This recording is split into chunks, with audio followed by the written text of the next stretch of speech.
Ladies and gentlemen, may I have your attention, please?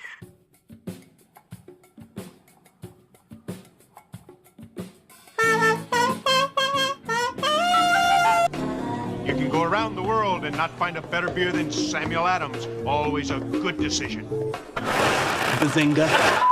Subscribe to Just M1ke Plays, right, for all you can see without the use of a PC. Hello everybody and welcome back to episode 5 of my One New England Save here on Football Manager 2019 Touch. We're joined on that finance screen as always. £7 million overall balance at the moment, looking nice and healthy. And as you can see, the profit and loss for this month is pretty much 205k. So everything is heading in that kind of general right direction.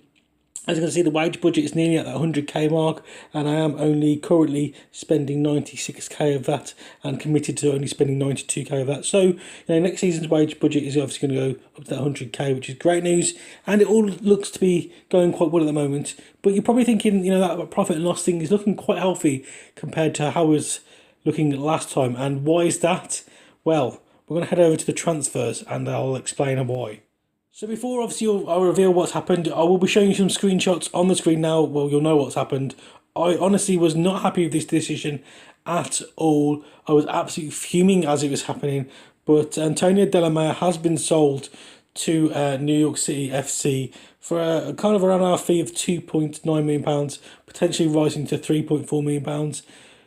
I mean, I basically had no control of it. I mean, people don't like the people behind the scenes as it is at the moment for the New England Revolution, and this just goes to show why. I mean, to be fair, yes, it is a decent amount of money, and I suppose he is an ageing defender, but he's a kind of player that I wanted to keep around the team. He was playing really well. I can understand it. I've had a lot of attention for players at the moment, and it's kind of getting annoying. De La Maya was one. I keep getting Seattle keep coming in for both Caldwell and Agudelo as well. There's also a team from Mexico, I can't remember their name now, but they're also interested in Scotty Caldwell. And now I've also just had a bid from Sporting Kansas in for Diego Fundungas as well. So yeah, I'm fending off bids left, right and centre at the moment because we are performing pretty well as a squad. But this one here just really, really annoyed me, purely because, as I said, I just had absolutely no control over De La Maya leaving the New England Revolution, which kind of leaves me with a little bit of a headache at the back now. I mean, luckily I've got Annie Barbar there as backup, which is great. Diana is on his way out as well, so that left me thinking, what can I do? But as you can see, we've got Diana joining FC Lorente on the 1st of the 7th, so it's very, very soon actually. It's next month. But then a few days after that, we have luckily got Tyus Browning coming in from Everton, which is 800k, which, to be fair, as you can see, it's Seattle coming in for Diego Fernandez and Agudelo at the moment. I've just literally rejected both of those as well. I keep getting bids for, as I said, Scotty Caldwell coming in left, right and centre as well. But this one made sense to me because, he's younger than De La Maya, and he is also, he's on pretty much the same level. He's got a good versatility. The fact that he's more naturally a right back, but he has got the option to play centre back, and his attributes are all in the right places for me for those ones. But let's just have a quick look at the comparison. If I can just quickly bring up, I actually can't bring it down now. I'm going to have to actually click on him. So just 1 second. So as you can see, it's quite close really on the overall attributes there. Both, he's slightly taller. De La Maya is slightly heavier. Attributes wise, let's have a quick look here. It all kind of swings slightly in Dialma's favour, but the fact, the contract is slightly bigger, I understand that, which wasn't ideal. But you know what? 26 of age, 24, he's got a few more years on him.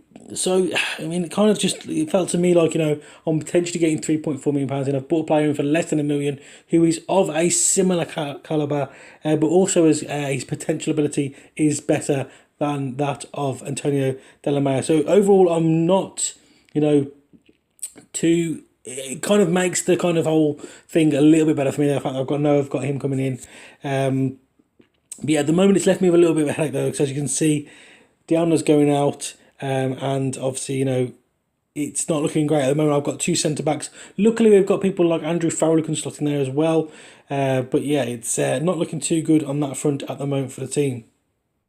Predator Mike here. Really sorry that I think I may have said Diona a few times there when I meant Delamere, but you kind of know what I was on about.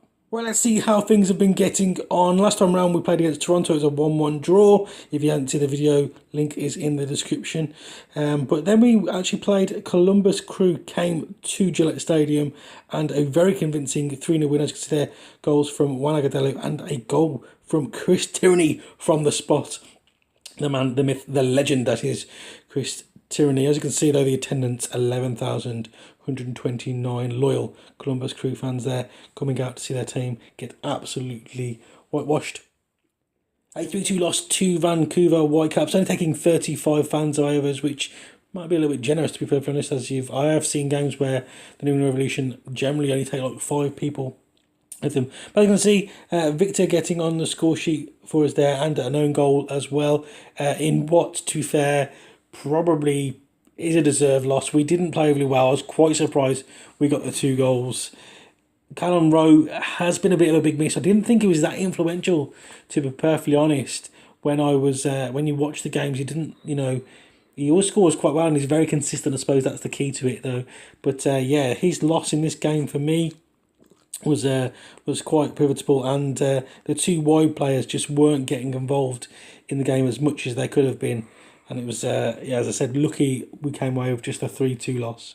Then had Atlanta United come and visit us at the Gillette Stadium. Again, 11,000 people, 545 of those Atlanta United fans. A 1-0 loss this time round. Tifara was actually very impressed with the team. It was a game I wasn't looking forward to playing. They've got some very, very talented players in the Atlanta United roster. But to be fair, our team held our own. We did concede a pretty sloppy goal, to be perfectly honest. But other than that, defensively pretty firm. We offered some threat up top, maybe not as much as we could have done.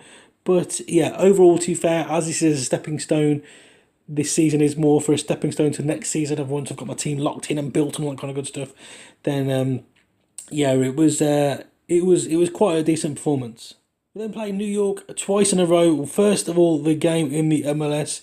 Full strength team in this, well, full strength that I can pick from that I had available to me. A 1-1 draw. To be fair, I'd probably say it was a fair result, this one. We wasted a few opportunities that we should have definitely taken. There was a time where we could have probably been about 3-0 up at one point. Just wasn't to be on the day. Players just not making the right decisions at key moments. And I probably would say that a draw is a fair result on that one. We played against them again in the US Cup. And I was going to bring this one to you live, as I mentioned in the last video. But as absolutely no one commented at the time of recording this video, I just thought, no one's kind of obviously got that far in the video.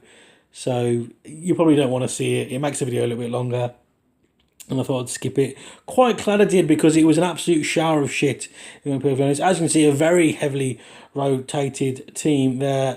Obviously, Samioa getting on the pitch, the likes of Mark Segberg, Somi also getting a game. Teal Bunbury getting a start as well. But it was Juan Agudelo coming off the bench to grab us the only goal of the game. And it just goes to show how pivotal he is for the team at the moment. He's definitely not a player I'm looking to lose unless the board go in again and go against my will and sell him. But yeah, I kind of thought the team would still put up a decent fight, but it was really bad. It was terrible. It took a lot of work for me to even get that 1 goal out of the team, or even start pushing for anything close to a goal. But we're out of the cup, which, to be fair, I wasn't really too fussed about. I kind of took the decision that I was going to rotate the team to give some players some game time. Obviously, I don't want to ever go into a game thinking I want to lose, but I can now focus on the league and hopefully secure. I need to focus on the league at the moment with that run of form we've just recently had.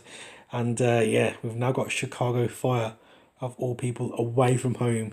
This is going to be a tough one. Before we jump into today's live com, though, we will just have a quick delve into the league and see that we are sitting 5th in the MLS Eastern Conference. 14 games, 6 wins, 4 draws and 4 losses, 7 goal difference, 22 points. It's quite close still, as you can see, though. There's still, all the way down to 9th, is still there or thereabouts. Columbus Crew with a decent run. Yes, they've played a few more games, but, at the end of the day, a few good results for them, a few bad results for us or anyone above us, really. It's really close. I think the top 3 at the moment could potentially pull away, especially Toronto with a few games in hand there. But other than that, it's still looking like a close league. We'll just delve into the West, as we don't really cover the West League because I'm not in it, so why would I? LSU doing really well in their first inaugural season in the MLS.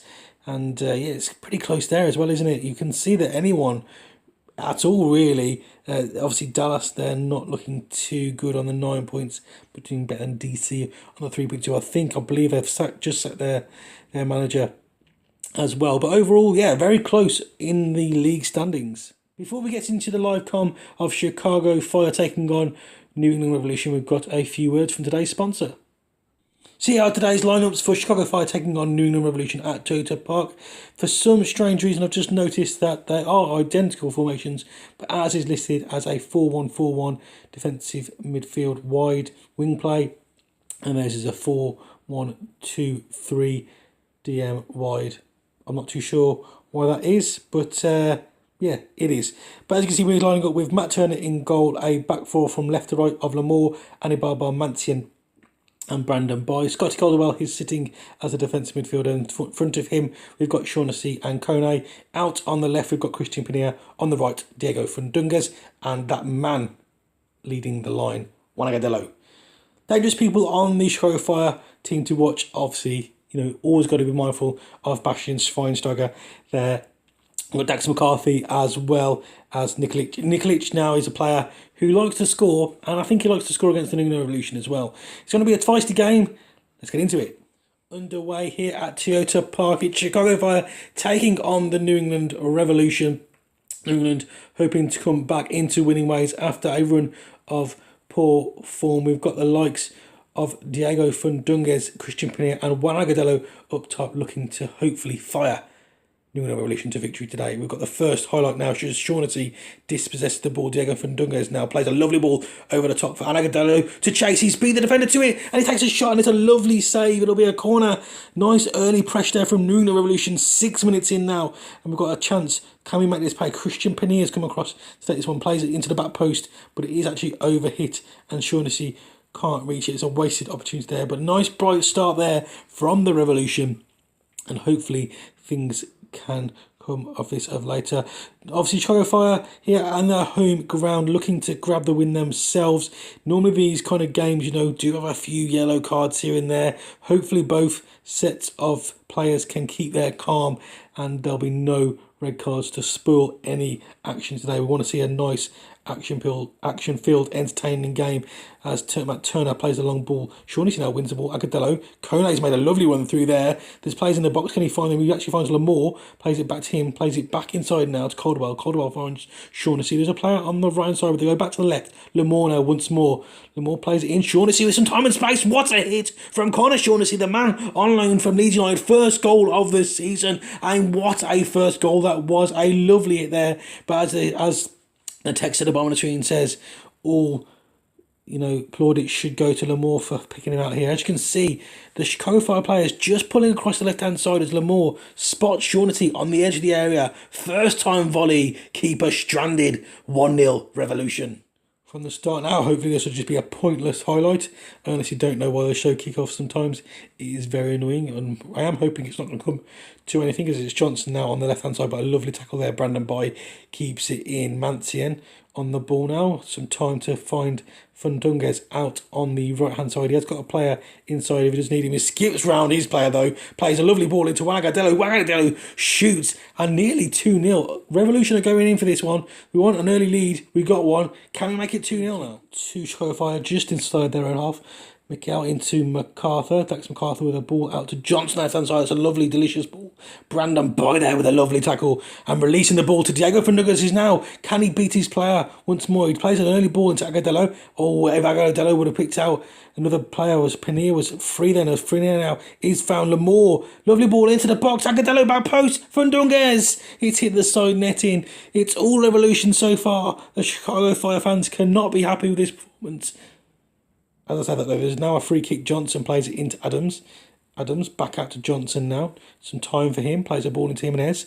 Jimenez hits the ball against the defender. Schweinsteiger now plays it back to Adams. Adams with a searching ball, but Brandon Boy has caught that one. Plucks it out the sky back to Kona now. Nice ball from Brandon Boy. Plays the ball over top, but unfortunately Agudalo's not going to reach that one. Very lively start indeed from the Revolution. 26 minutes into the game. It looks like we are going to be heading into half-time with the Revolution taking a 1-0 deserved lead at the moment. However, not really offering anything up top at the moment. Surely the manager will bring them in at half-time and changes will be made in terms of maybe personnel, if not then shape of the team, because it's just not been good enough from a Chicago Fire point of view. But from the Revolution point, we do go into half-time 1-0 up, and a very pleasing performance indeed. I'll join you guys in the second half. Nothing really been done, but as you can see, Adams has come off. They've brought on another striker now, so they're more likely to be lining up with two up top now as they look to hopefully create something though. But it is the Revolution early with the pressure, as this probably is going to be that pointless kick-off highlight though, as they do play the ball down, but Mantian is going to deal with that one. So just like Chicago Fire are going to come out in the second half with two up top and look to hopefully grab something from this game now, as the ball, this highlight is still going on. Kone now finds the ball to Diego Fandungas out on this right side. He beats his man, can he? He does. Plays the ball into the box. It's Kone. That started from Kone in the middle of the park. Played it out to Diego. Diego back to Kone, but unfortunately he played it straight at the goalkeeper. It does seem there. Did that say that Bastian Schweinsteiger is now playing as a centre-back? I think that's what I just saw there, which seems a bit weird, but Annie Barbar winning that header there. Plays it into Kone, plays to Shaughnessy to Agudelo. Agudelo one-on-one with the goalkeeper, and normally you'd back Agudelo in the form that he's had at the moment to be burying them away. Another early warning shot, and yes, Bastian Schweinsteiger is playing centre-back for the Chicago Fire, as they have gone more to a 4-2-2 formation. I believe that's kind of how they're probably lining up, as they actually now just bring off the striker they just brought on for an attacking midfielder. So they're obviously not thinking that two up top is working. They're converted back to something maybe a little bit more. Oh, Agudelo now, he's through on goal. Can he take this opportunity? Strike the goalkeeper once more. You'd think with the form that he's been on that he'd be burying those, but that's two chances in quick succession now that he has wasted. Pena with the corner, he whips the ball into the box. It's back post. He's actually dealt with by the centre-back of Bastian Schweinsteiger. Fandungas now finds Brandon Boy. Lovely ball out to Lamore. He's got some time to knock this one into the box, but it's a little bit too close for comfort to the goalkeeper. He did pluck it out the sky. So it'll be interesting to actually see how this Chicago Fire team now is lined up. It does look like it's a back to the 4-1-2. Well, the kind of same formation as us. Agudelo through. Third time lucky. No, keeper again. Huge save once more. Agudelo, you can't keep missing these. You know, we keep feeding you the ball. You've got to bury one of these. Eventually, Christian Pena with the edge of the box. Agudelo has a long shot this time. And they've now just brought on another striker for the player who I believe just came on for the player. Hang on a minute. Hang on a minute. Whoa. Just whoa. Can I just have a quick look at what is going on with the Chicago Fire? So they are playing a 4-2-2-2 formation, as it is such. So what I believe happened, Mariams went off for, is it Miklovic? He's then, no, sorry, it was Jure. This Jure Mol, that's the guy at the bottom of the screen. He came on. So then they went to this formation. Schweinsteiger sliding in at the back. MacArthur and Mikhail in that holding midfield role. Understand that one. They've then substituted him off for Miklovic, whatever his name is. He came on, went up top, even though he was a striker. I'm presuming he went up top, I'm not too sure. They could have changed formation. They've now brought him off and brought on Alan Gordon, another striker. I generally don't know what's going on. It's almost like they're just throwing the kitchen sink at this and just hoping something works. Because at the moment, tactically, I mean, this is just a shit show. We need to punish him now. Agudelo, fourth time lucky. And finally, he buries 12th goal of the season as the goalkeeper just passed the ball there to Kone. Kone through to Agudelo. Look at this here. Sanchez just pretty much, you know, almost a pinpoint pass to Kone. The defence is just stood still watching. Agudelo's on the run straight away. Keeper comes out. And finally, Agudelo keeps his calm and puts the ball past the goalkeeper. It's New Revolution 2, Chicago Fire 0. If someone in the comment section down below could please explain to me what Chicago Fire are doing in this game. That would be perfect. As there is another opportunity now, Annie Barbar plays the ball. Agudelo out wide this time into Christian Pinilla. Pinilla to Kone. Agudelo's finding his way into the box. Lamore driving, bursting into the box there, but it's a lovely tackle and a lovely ball there. Gordon just knocks it on, and hopefully that is dealt with. Very surprised in this match. I was obviously hoping we'd be, comfortable in the game. This is a little bit ridiculous. Just Chicago Fire have offered nothing in the whole game. Kick now. The player who I was warning us about before the game has just smashed it into the wall. Lamore now, nothing. That's if you're a Chicago Fire fan, this is going to be the most disappointing game you've probably ever seen.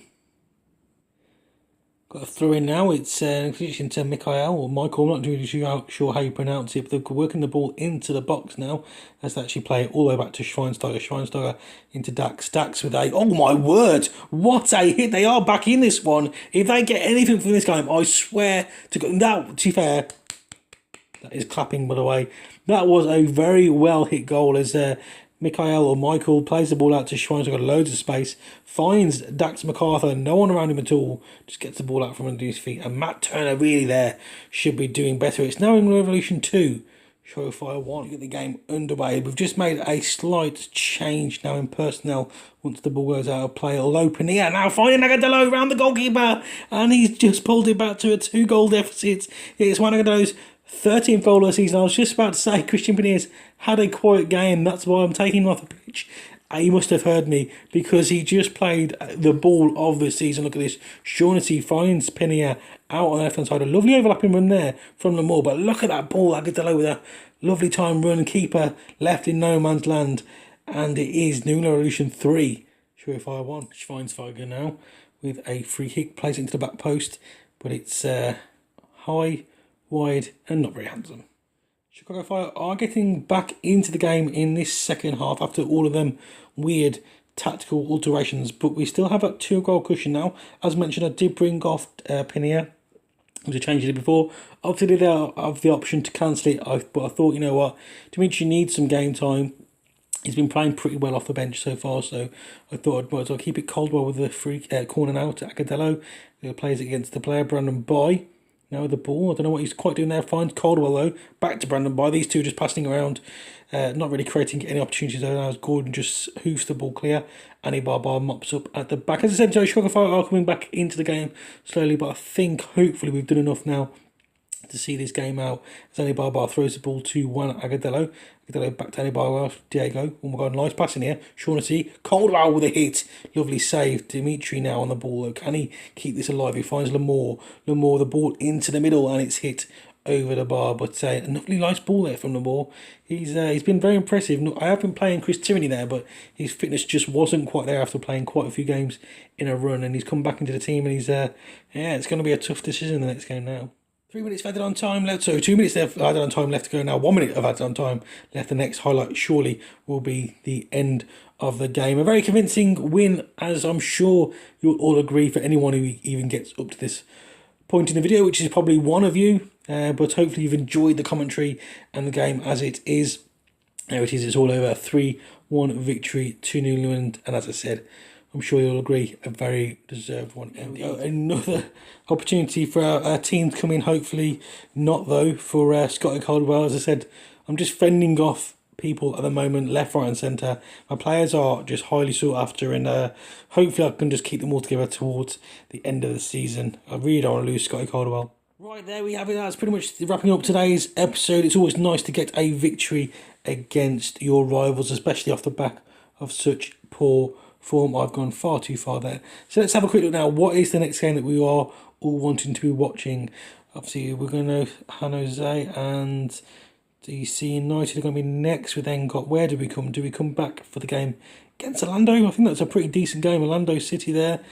Yeah, that seems right. So I will be joining you in the next episode against the purple team of Orlando City. I hope you guys have enjoyed today's episode. If you have, then don't forget to show your support by dropping a like on the video. I've been Just M1ke Plays, and I'll speak to you legends soon.